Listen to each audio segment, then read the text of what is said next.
आइए सुनिए, देखिए, समझिए सनातन सत्य। जैसी दृष्टि वैसी सृष्टि, दृष्टि विज्ञान।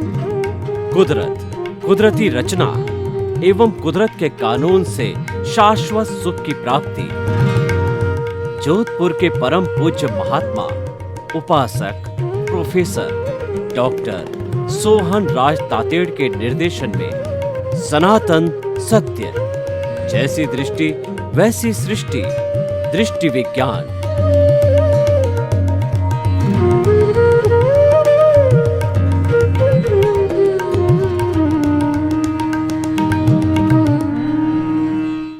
भाई और बहनों, मातृशक्ति को नमन। आज का हमारा बहुत सुंदर विषय धर्म उत्कृष्ट मंगल। मंगल मतलब भला करने वाला, सबसे बड़ा भला करने वाला इंसान का जो तत्व है, जो कंपोनेंट है, जो घटक है, वो धर्म है। देखिए, धर्म की थोड़ी परिभाषा अलग अलग की गई है। बहुत से लोगों ने धर्म की कई परिभाषाएं दी है, तो मैं मुख्य मुख्य परिभाषा आपको पहले बताना चाहता हूँ कि वस्तु साहो धर्म, वस्तु के स्वभाव को धर्म कहते हैं। जैसे कि ठंडा पानी है, उसका स्वभाव शीतलता देना, और अग्नि है, उसका स्वभाव ताप देना, गर्मी देना। सूर्य है, उसका स्वभाव है कि ताप देना। दुर्जन है, उसका स्वभाव है कि दुर्जनता देना, बुरे कार्य करना। सज्जन व्यक्ति है, उसका स्वभाव है सज्जनता मतलब अच्छा व्यवहार करना। वस्तु के स्वभाव को धर्म कहा जाता है। एक ये परिभाषा दी गई है। दूसरी परिभाषा है धार्यते धर्म, जो धारण किया जाए वो धर्म है। धारण का मतलब अपने जीवन के अंदर धारण करना। जैसे कि आपने कोई अच्छी चीज को धारण किया कि honesty is the best policy, परस्पर ग्रो जीवानाम, जियो और जीने दो। अच्छे अच्छे सिद्धांतों को आपने जीवन में धारण किया, उसी के अनुरूप ही आप अपना जो है कार्य करते हो, तो ये आपका धर्म बन गया। वास्तव में ये मनुष्य जीवन की एक बड़ी विशेषता होती है कि मनुष्य अच्छाई बुराई में जहाँ अपने आप को ढालना चाहे वहाँ ढल सकता है। सुख में, दुख में, लाभ में, हानि में, हंसने में, रोने में, और गंभीरता में, और जॉली जॉली बनने में, जैसा चाहे अपने आप को बना सकता है। अब निर्णय आपका है कि आपको क्या बनना है। क्योंकि ये क्यों होता है? क्योंकि चेतना की अपनी स्वतंत्र सत्ता है। चेतना पर किसी के कानून लागू नहीं होते। चेतना अपनी मालिक है। उसके ऊपर जैसे जड़ है, जड़ तो बंधा हुआ है, जड़ के ऊपर कुदरत के कानून लागू होते हैं, इसीलिए उसको कुदरती रचना कहा गया है। कुदरती रचना का अर्थ यह है कि जो कुदरत के ताबे रहे। इसीलिए हमारा सनातन सत्य के दो बड़े सिद्धांत आपको हम बताना चाहते हैं, जिस पे पूरा कार्यक्रम, पूरी फिलॉसफी जो है वो बेस्ड है। वो क्या है कि मन, वचन, काया तथा उससे जुड़ी हुई हर अवस्था। हम किसी पर्टिकुलर अवस्था की बात नहीं करते हैं। जन्म से मृत्यु तक मन, वचन, काया की हर अवस्था वह कुदरती रचना है और वह व्यवस्थित है। यानी जहाँ अवस्था आ गई है, वह अवस्था संयोग के अधीन हो जाती है, और हर संयोग के साथ में वियोग जुड़ा हुआ है। इसलिए संयोग नाशवान है, अवस्था नाशवान है, आती है और जाती है। इसीलिए कहा गया है यह भी चला जाएगा। आज सुख आया है तो वह भी चला जाएगा, आज दुख आया है तो वह भी चला जाएगा। क्योंकि अवस्था जो है वह स्थायी नहीं है, अवस्था टेम्परेरी है और जड़ कभी स्थायी हो नहीं सकता, क्योंकि जड़ है वो गलन मिलन धर्मा है, वह वर्ण गंध रस स्पर्श वाला है। वो कभी तो फ्यूजन होता है, कभी कॉम्बिनेशन होता है, कभी टुकड़े होते हैं, कभी जुड़ता है। आज मिट्टी है, कल सोना बन जाता है, फिर चांदी बन जाता है, फिर अभ्रक, बोडल, टिटानियम आदि वो बनता है, लेकिन चेतना में कोई बदलाव नहीं आता है। ये बहुत बड़ा बेसिक और मुख्य डिफरेंस है। भूत भविष्य वर्तमान में जो मूल चेतना है हर प्राणी की, द्रव्य चेतना है, उसके अंदर कोई बदलाव नहीं आता। और वो द्रव्य चेतना हर जीवित प्राणी में एक इंद्रिय, द्वेंद्रिय, त्रिंद्रिय, चतुरेंद्रिय, पंचेंद्रिय, नरक गति, तिर्यंच गति, मनुष्य गति, देव गति और मुक्ति, हर एक के अंदर मूल स्वरूप वाली चेतना एक है। उसके युग युगांतर से, जन्म जन्मांतर से कोई परिवर्तन नहीं आता है। तो आप कहोगे इतना परिवर्तन है दुनिया में, कोई मोटा है, कोई पतला है, कोई गरीब है, कोई अमीर है, कोई दुखी है, कोई सुखी है, कोई हंसता है, कोई रोता है, तो ये सब क्या है? ये सब अपने अपने कर्मों का खेल है, कर्मों के अधीन है और वो कर्मों के अनुरूप ही सारा करता है। इसीलिए कहा गया है कि रंग मंच यह जगत है और कर्म खिलावन हार, और नाना रूप बनाए के और चेतन खेलना। आपने देखा होगा कठपुतली का नाच कितनी बढ़िया नाचती है, जैसे रियलिटी में नाच रही हो, लेकिन उसको नचाने वाला ऊपर बैठा बैठा जो है, वह जो धागा हिलाता है और नचाता है। उसी तरीके से हम जो जन्म से मृत्यु तक नाचते हैं, हमको नचाने वाली कुदरत है। और कुदरत भी बेचारी क्या करे, कुदरत तो हुआ सो न्याय के सिद्धांत पर चलती है। देखिए, कुदरत कभी भी अन्याय नहीं करती। जो हमारे आजकल ये सामाजिक न्याय कोर्ट वगैरह है, उसमें गलती हो सकती है, क्योंकि उसके अंदर जज, वकील, साक्ष्य, डॉक्यूमेंट्स सब के कंक्लूजन के ऊपर जज कोई निर्णय देता है। तो इतनी चीज़ों में कहीं न कहीं गलती होने की संभावना है, लेकिन कुदरत के कानून में, कुदरत की रचना में, कुदरत में कोई भी गलती होने की संभावना नहीं है। इसीलिए जीवन के अंदर हमेशा मान के चलो कि कुदरत जो करती है सच्चा करती है, इसीलिए हुआ सो न्याय। हम कोर्ट के न्याय को चैलेंज दे सकते हैं, अपील करते हैं। कुदरत के न्याय को अपील करने की जरूरत नहीं है, कोई गुंजाइश नहीं है, वो तो हुआ सो न्याय, क्योंकि एग्जैक्टली वो वही करती है जो हमारा बीज बोया हुआ है। As you will sow, so will you reap. पूर्व जन्म में जैसा आपने बीज बोया, जैसे आपने कॉजेज डाले, जैसे आपने कर्म शरीर बनाया, जैसी आपने कॉजल बॉडी, लिंग शरीर, कारण शरीर बनाया, वो इस जन्म के अंदर डिस्चार्ज होता है। पूर्व जन्म में चार्ज हुआ और वह कॉजल बॉडी इस जन्म में डिस्चार्ज होती है। एज इट इज जो फिल्म फिल्माई जा चुकी है और फिल्मा करके थिएटर में दी जाती है, वह युगों युगों तक एज इट इज चलती है।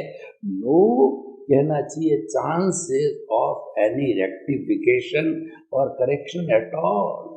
करेक्शन देना होता तो फिल्माई जाती, उस वक्त में करेक्शन दिया जाता है, करेक्शन होता है, करेक्शन दे सकते हैं। लेकिन once the film is prepared, it is not being corrected when shown in the theatre. वही कानून हमारे जीवन पर लागू होता है। हम ये जीवन भर फिल्म चलाते हैं, ये मन वचन काया की बैटरी है। पूर्व जन्म में हम फुल चार्ज करके लाते हैं और आयुष्य तक उसका चार्जिंग रहता है। यानी आयुष्य कर्म है, जब तक वह धीरे धीरे लास्ट समय तक 1% से आयुष्य समाप्त हुआ और वो तीनों बैटरियां जीरो होकर के आत्मा, कर्म शरीर और तेजस शरीर अंतराल गति से दूसरे शरीर में जाकर के धारण कर लेता। फिर वो बैटरियाँ इस जन्म की जो चार्ज हुई थी बाद में डिस्चार्ज होती है, पूर्व जन्म की आयुष्य खत्म होते ही वो डिस्चार्ज हो जाती है। This is the law of the nature. और वी ऑल, जितने भी लिविंग बीइंग्स है, we all are the guest of the nature and we all are the sufferers. कोई भी अपनी मर्जी का मालिक नहीं है व्यवहार पक्ष के अंदर, एवरीबडी सफरर। इसीलिए अपने आप को गेस्ट ऑफ द नेचर मानो, सफरर मानो।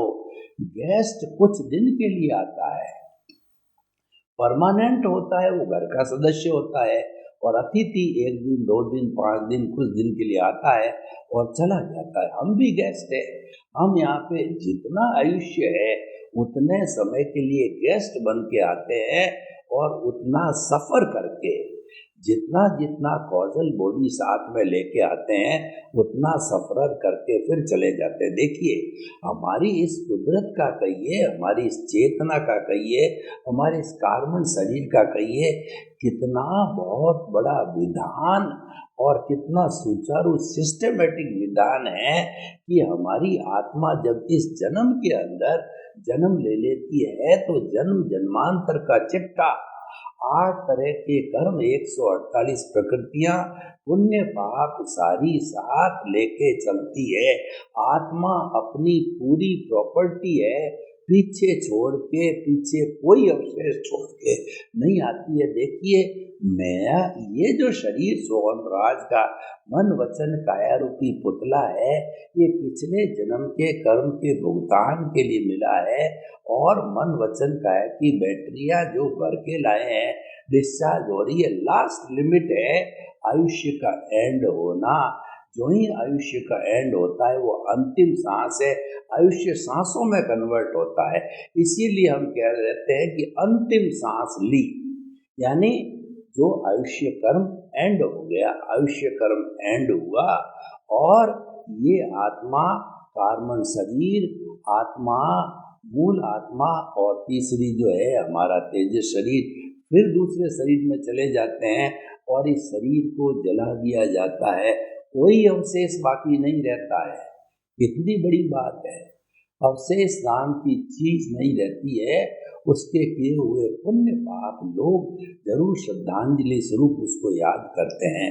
तो हम आपको क्या कहना चाहते हैं कि धर्म एक उत्कृष्ट मंगल है। जीवन में क्या करना है, धर्म करो। और हमारी भारतीय संस्कृति जो है, विश्व के अंदर धर्म गुरु देश रहा है। हम आर्य हैं, आर्यों की संतान हैं। आर्यों ने जन्म से जब भारत जो है देश बनाया, तब से ही हमको अध्यात्म की फाउंडेशन दी। हम प्रारंभ से ही आत्मवादी, आत्मकर्तृत्ववादी, पुनर्वादी कर्मों में विश्वास करने वाले हैं। तो हमारे ये संस्कार बहुत पुराने हैं, और हमारी भारतीय संस्कृति को जो है इस लाइफ स्टाइल, एक कहना चाहिए model life style for every human being बनाई, वो है अर्थ, काम, धर्म और मोक्ष। ये जैसे एक पलंग के 4 पाए होते हैं, और उसके ऊपर अगर पलंग के 4 पाए बराबर है तो वह पलंग कभी भी टॉपल नहीं हो सकता, वह गाड़ी कभी भी टॉपल नहीं हो सकती, वह व्यक्ति कभी भी टॉपल नहीं हो सकता अगर दोनों पैर मजबूत है तो। और चौपाया जानवर है तो चारों पैर मजबूत है तो कोई उसको हिला नहीं सकता। हिलाते तब है कि कोई एक पांव कमजोर हो, पलंग का एक पांव टूटा हुआ हो तो पलंग गिर जाता है। वो है अर्थ, काम, धर्म और मोक्ष। वो तो हमारे हो गए ये संसारिक जीवन के, बाह्य जगत के काम। शरीर की आवश्यकता आप सब समझते हो। काम के लिए किसी को कोई ट्रेनिंग नहीं देनी पड़ती, आवश्यकता है, इसीलिए वो अपने आप सीख जाता है। Necessity is the mother of invention. यूं बच्चा किशोर से जो है जवान बनता है, तब काम उसमें भभकने लगता है और वह सब टेक्निक समझ जाता है। मुझे समझाने की जरूरत नहीं है। और अर्थ है, सभी जानते हैं, जो गृहस्थी होता है वो अर्थ की बात को जानता है, क्यों अर्थ के बिना काम नहीं चलता। आप जब घर से बाहर निकलते हो तो सबसे पहले पर्स डालते हो, क्योंकि आपको पता है कि बिना जो है पर्स में अर्थ के, पेट्रोल के बिना गाड़ी कैसे चलेगी। तो सबसे पहले जो है, और गृहस्थ जीवन के लिए अगर किसी के पास अर्थ नहीं है तो वह कौड़ी का नहीं है, यूजलेस। और यही अर्थ जब सन्यासी के पास आता, सन्यासी कंचन कामिनी से मुक्त होता है, और यही अर्थ जब सन्यासी के पास आ जाता है, जोड़ देता है, जब मठाधीश बन जाता है, तो वह एक कौड़ी का नहीं, यूजलेस होता है। और ऐसे ऐसे मठाधीशों ने कंचन कामनी को का सहारा लिया, वो बदनाम हो गए और आज जेलों में सड़ रहे हैं। दोनों अलग अलग जीवन है। आपको कौन कहता है कि आप सन्यासी बनो? और सन्यासी बनना चाहते हो, आप मुक्ति को जल्दी जाना चाहते हो, तो फिर आप अपने मन को वश में रखो, आप धर्म को केंद्र में रखो। सन्यासी यानी 24 आवर्स चेतना को केंद्र में रखे।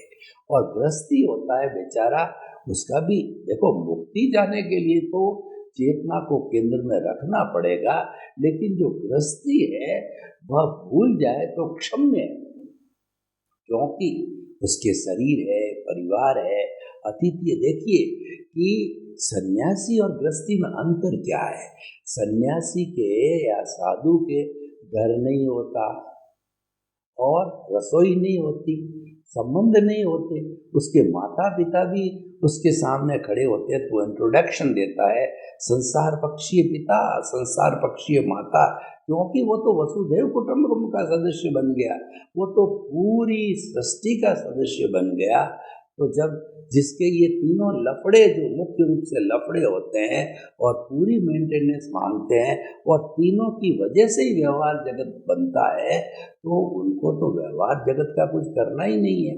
उनको तो आत्म पद उन्होंने प्राप्त कर लिया है, उनको तो परमात्मा पद प्राप्त करने के लिए सिर्फ चेतना को केंद्र में रख करके पूरा जीवन यापन करना है। No relaxation. जो साधु होता है उसको हिंसा करनी नहीं, करवानी नहीं, अनुमोदनी नहीं, मन से नहीं, वचन से नहीं, काया से नहीं। नो कोटिक त्यागी होता है, नो रिलैक्सेशन एट ऑल। गृहस्थी के बहुत लफड़े हैं तो उसको रिलैक्सेशन है, उसको स्थूल हिंसा की परमिशन दी गई है। तो इसीलिए कुल मिलाकर के कोई भी व्यक्ति हो, अगर उसको जो है अपना भला चाहना है इस जगत का और जो अलग दूसरे जगत का, ये लोग परलोक का भला करना है, तो उसको धर्म को केंद्र में रखना पड़ेगा। धर्म को केंद्र में रखकर ही हम मुक्ति जा सकते हैं, शाश्वत सुख को प्राप्त कर सकते हैं, इटर्नल जो है ब्लिस को प्राप्त कर सकते हैं। उसके बाद कुछ प्राप्त करना शेष है ही नहीं है, क्योंकि शरीर ही नहीं होगा तो प्राप्त क्या करेगा, पुरुषार्थ कौन करेगा। वो तो केवल ज्ञाता अशरीरी होता है, वो केवल ज्ञाता दृष्टा होता है। हमारी जो शुद्ध आत्मा है उसका केवल एक ही लक्षण है कि वो जानने वाला है, देखने वाला है, और वह है तो सब है। मैं आपको एक उदाहरण दूं, ये सब धर्म से जुड़ी हुई बात है, तो मैं आपको एक उदाहरण दूं कि मैंने आत्मा को एक माना, एक मान करके उसके पीछे 0 0 0 लगाया। पहला 0 धन दौलत का, दूसरा 0 पद प्रतिष्ठा का, तीसरा 0 जो है वो जो है उसके बंगले का, चौथा 0 है उसकी गाड़ी का, पांचवा 0 उसके परिवार का। तो अब ये 0 लगाने से क्या हुआ, पहला 0 10 गुना, दूसरा 0 100 गुना, तीसरा 0 1000 गुना, चौथा 0 10,000 गुना।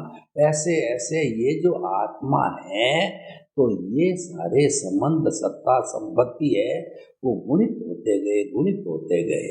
अब मैं क्या करता हूँ, एक को काट देता हूँ, यानी हंसा उड़ गया। हंसा ने इस शरीर को ही छोड़ दिया, तो जितने भी 0 थे वो 0 खाक में मिल गए, वो बड़ा 0 बन गया, क्योंकि 0 जिसने लगाए थे वह खुद खाक में मिल गया तो फिर कुछ बचा ही नहीं पीछे। तो हम क्या कहना चाहते हैं आपको कि धर्म एक उत्कृष्ट मंगल है, उसका पालन करो और हंसा उड़े उसके पहले पहले इसको हंसे को केंद्र में रख करके जितना बेनिफिट लेना चाहो ले लो, उसके बाद कुछ नहीं है। बेनिफिट का अर्थ क्या कि धर्म की आराधना ज्यादा करो। अब धम्मो मंगल मुक्ति तन अहिंसा संयमो तप। हमने ये तो कह दिया कि धर्म उत्कृष्ट मंगल है, और कौन सा उत्कृष्ट मंगल वो भी तो समझना पड़ेगा। वो है अहिंसा, संयम और तप। ये तत्व तीन जिसमें ये त्रिवेणी जिसमें होती है तो वह उत्कृष्ट मंगल होता अहिंसा। अब हम तीनों की व्याख्या विस्तृत में करते हैं। अहिंसा सब भूय केमं करी। अहिंसा सबका कल्याण करने वाली है। जैसे कुदरत माँ सबको जन्म देती है, पालन पोषण करती है, और वो सभी जीव अपनी मन वचन काया की प्रवृत्तियां करते हैं कर्मानुसार, और फिर इसी कुदरत में विलीन हो जाते हैं। यानी खुद तेरा तुझको अर्पण। चीजों का जो है षट जीव निकाय में से दो का तो जो षट मतलब प्रश्काय का तो प्रश्न नहीं, स्थावर के जो पांच है इनको अभेदान दो कि इतनी सीमा करो कि मैं पृथ्वी कितनी खोदूंगा एक मकान के लिए, और जल है कितना यूज करूंगा रोज का 5 किलो 10 किलो 20 किलो जो भी है, और अग्नि में कितना भोजन पकावे जितना अग्नि उससे ज़्यादा नहीं। वायु है तो वायु के अंदर मैं धीरे धीरे बोलूँगा, मुँह के आगे कोई पट्टी लगा के बोलूँगा वायु का है कि जीवों की हिंसा ना हो। पृथ्वी का है, अप का है, तेजस का, वायु का है, वनस्पति का है, इन सब को जो आवेदान दो कि मुझे आवश्यकता से अधिक जो है मैं आपका शोषण, आपका हनन, आपकी हिंसा नहीं करूँगा। ये जो तत्व है ये संयम तत्व कहलाता है। संयम का अर्थ होया खाने का संयम, पीने का संयम, उठने का संयम, बोलने का संयम, सोचने का संयम, हर चीज़ का अल्पीकरण करना, हर चीज़ की लिमिट करना, हर चीज़ की सीमा करना। कितना सोना सीमा, कितना खाना सीमा, कितना बोलना सीमा, हर चीज़ की सीमा अल्पीकरण है, वह संयम कहलाता। मुझे आप कहो कि पूरे भारतीय जो है दर्शनों में से एक सुंदर शब्द निकाल के दो जिसको मैं धारण कर लूं, और वह ऐसा होना चाहिए कि उसको किसी में ऐतराज न हो, और वह शब्द मुझे सिद्ध बुद्ध मुक्त बनावे।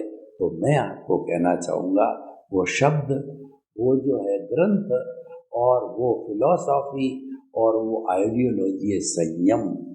आप जीवन में संयम को धारण कर लो तो आपको जो है आपका उद्धार निश्चित है, आपको ब्लिस निश्चित है, आपको मुक्ति निश्चित है। मैं ये नहीं कहता हूँ इसी जन्म में मिल जाएगी, लेकिन इस जन्म में ब्लिस की शाश्वत सुख की नींव लग जाएगी। संयम जो ही हमने ग्रहण किया तो ही हमारी रॉन्ग बिलीफ समाप्त होके राइट बिलीफ ही मिले, हमको सम्यक दर्शन मिलेगा।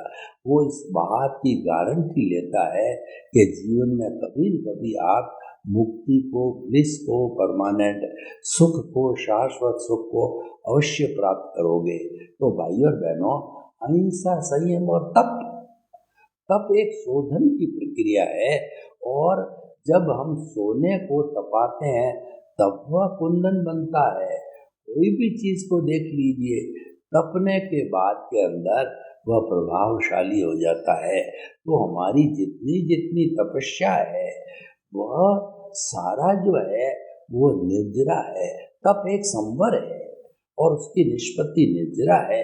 भगवान ने तप के कुल 12 भेद बताए, और उनका वर्गीकरण करो तो असंख्य भेद हो जाते हैं। भगवान करुणा के सागर है।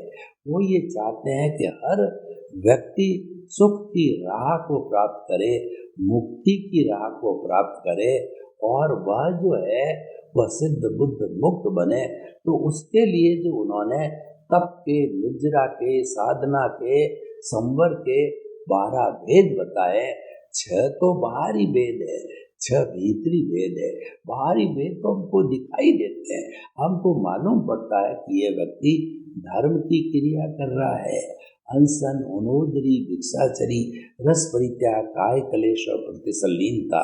अनशन का मतलब उपवास है, 6 महीने तक की तपस्या। उनोदरी, भूख से कम खाना। और अनशन भिक्षाचरी या वृत्ति संक्षेप। साधु के लिए अलग अलग घर से थोड़ा थोड़ा टुकड़ा लाना और गृहस्थी को अपने सामने जितने आइटम पड़े हैं उसमें सर्वाइवल हो सके उतना जो है उतने ही आइटम लेने और उतना ही उसको जो है संकल्प करना। ये व्रति संक्षेप ये जो इस अनशन, उनोदरी, भिक्षाचरी, रस परित्याग 6 तरह के रस है। दूध, दही, घी और तेल और उसके बाद कढ़ाई विदे यानी मिठाई और शहद।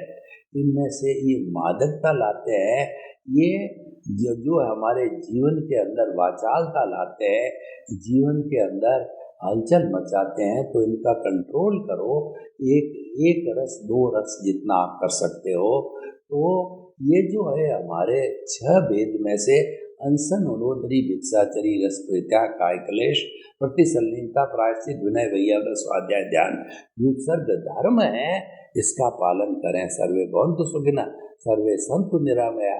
लोक के सब जीवों को सुख मिले, शांति मिले, आनंद मिले, प्रेम मिले, सौहार्द मिले और सब जो है शाश्वत सुख को प्राप्त करें। आपके प्रति मंगल भावना हो।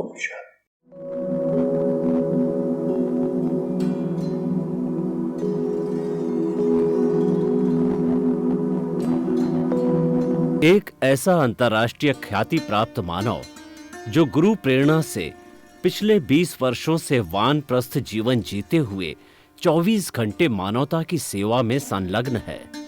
एक ऐसा मानव जो अभी राष्ट्रीय, अंतर्राष्ट्रीय टीवी चैनलों पर 7,500 एपिसोड के माध्यम से सनातन सत्य, आत्मविज्ञान एवं पुनरुत्थान, व्यवहार एवं निश्चय जगत के जीवनोपयोगी विषयों पर हृदय स्पर्शी प्रवचन कर चुका है। उस मानव का नाम है महात्मा उपासक प्रोफेसर डॉक्टर सोहन राज तातेड़। प्रोफेसर तातेड़ द्वारा योग, दर्शन, शिक्षा विषयों पर रचित पीएचडी स्तर के 250 शोध ग्रंथ भारत के 100 प्रतिष्ठित विश्वविद्यालयों में शोधार्थी पढ़ रहे हैं तथा वे सभी शोध ग्रंथ वहां की सेंट्रल लाइब्रेरियों में उपलब्ध हैं। महात्मा सोहन राज ने अभी तक हजारों स्कूलों, कॉलेजों, विश्वविद्यालयों एवं संस्थाओं में सेमिनार, वर्कशॉप, कैंप लगाकर लाखों विद्यार्थियों को योग, दर्शन, शिक्षा का प्रशिक्षण देकर उन्हें सुसंस्कारित किया।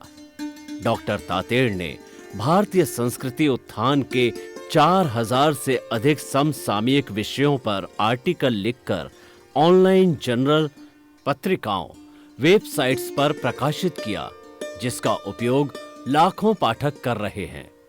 उपासक तातेड़ के 5000 से अधिक आज का सुविचार, आज का शुभ संदेश, आज का मंगल भावना योग आदि चिंतन websites, Twitter, blogger, Facebook, YouTube माध्यमों से लाखों लोग अपना जीवन निर्माण कर रहे हैं। मानवता के मसीहा ऐसे महामानव महात्मा सोहन राज तातेड़ के प्रोफाइल को अभी तक विश्व के 20 लाख दर्शक यूट्यूब पर, 12 लाख गूगल पर एवं लाखों दर्शक फेसबुक, ब्लॉगर, ट्विटर और इंस्टाग्राम पर देख चुके हैं।